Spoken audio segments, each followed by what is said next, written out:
ತಾಲೂಕಿನ ಕೊನ್ನೂರು ಗ್ರಾಮದ ಸಮೀಪ ಗುರುವಾರ ಸಂಭವಿಸಿದ ಭೀಕರ ರಸ್ತೆ ಅಪಘಾತದಲ್ಲಿ ತಂದೆ ಮಗಳು ಸೇರಿದಂತೆ ಮೂವರು ಸ್ಥಳದಲ್ಲಿ ಮೃತಪಟ್ಟಿದ್ದು ಮತ್ತೋರ್ವ ಗಂಭೀರವಾಗಿ ಗಾಯಗೊಂಡಿರುವ ಘಟನೆ ನಡೆದಿದೆ. ಮೃತನು ಸೈದ್ ಮುಲ್ಲಾ ವಯಸ್ಸು 29, ಸೀಜಾ ಮುಲ್ಲಾ ವಯಸ್ಸು 4 ಹಾಗೂ ಇಮ್ತಿಯಾಜ್ ಬೆಡಗಾನ್ವ ವಯಸ್ಸು 35 ಎಂದು ಗುರುತಿಸಲಾಗಿದೆ. ಅಪಘಾತದಲ್ಲಿ ಗಂಭೀರವಾಗಿ ಗಾಯಗೊಂಡಿರುವ ಜಿಯಾನ್ ಶಾರೂಕ್ ಕುರ್ಚಿಕರ್ ಅವರನ್ನ ತಕ್ಷಣ ಖಾಸಗಿ ಆಸ್ಪತ್ರೆಗೆ ದಾಖಲಿಸಿ ಚಿಕಿತ್ಸೆ ನೀಡಲಾಗುತ್ತಿದೆ.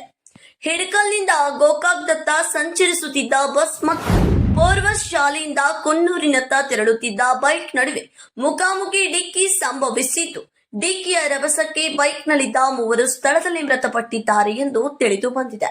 ಮೃತರಲ್ಲಿ ತಂದೆ, 4 ವರ್ಷದ ಮಗಳು ಹಾಗೂ ಅವರ ಸ್ನೇಹಿತ ಸೇರಿದಂತೆ ಅಪಘಾತದ ಬಳಿಕ ಬಸ್ ಚಾಲಕ ವಾಹನವನ್ನ ಸ್ಥಳದಲ್ಲಿ ಬಿಟ್ಟು ಪರಾರಿಯಾಗಿದ್ದಾನೆ. ವಿಷಯ ತಿಳಿಯುತ್ತಿದ್ದಂತೆ ಗೋಕಾಕ್ ಗ್ರಾಮೀಣ ಪೊಲೀಸ್ ಠಾಣೆಯ ಅಧಿಕಾರಿಗಳು ಸ್ಥಳಕ್ಕೆ ಭೇಟಿ ನೀಡಿ ಪರಿಶೀಲನೆ ನಡೆಸಿದ್ರು. ಮೃತದೇಹಗಳನ್ನ ಮರಣೋತ್ತರ ಪರೀಕ್ಷೆಗೆ ರವಾನಿಸಲಾಗಿದೆ. ಸಮೀರ್ ಅರ್ಬಾಮಿ, ಗೋಕಾಕ್ ನ್ಯೂಸ್ 23. ಗೋಕಾಕ್ ನ್ಯೂಸ್ 23 ವತಿಯಿಂದ ಸಾರ್ವಜನಿಕರಿಗೆ ಒಂದು ಕಳಕಳಿಯ ಮನವಿ.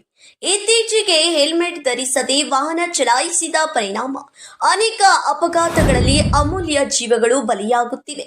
ನಿಮ್ಮ ಕುಟುಂಬ ನಿಮ್ಮನ್ನ ಸುರಕ್ಷಿತವಾಗಿ ಮನೆಗೆ ಮರಳುವುದನ್ನ ಕಾಯುತ್ತಿದೆ. ಆದ್ದರಿಂದ ದ್ವಿಚಕ್ರ ವಾಹನ ಚಲಾಯಿಸುವಾಗ ಚಾಲಕ ಹಾಗೂ ಹಿಂಬದಿಯ ಸವಾರ ಇಬ್ಬರು ಕಡ್ಡಾಯವಾಗಿ ಹೆಲ್ಮೆಟ್ ಧರಿಸಿ ಸಂಚಾರ ನಿಯಮಗಳನ್ನ ಪಾಲಿಸಿ ನಿಮ್ಮ ಜೀವವನ್ನ ಹಾಗೂ ಇನ್ನಿತರ ಜೀವವನ್ನ ರಕ್ಷಿಸಿ ಸುರಕ್ಷಿತ ಪ್ರಯಾಣ ಮಾಡಿ.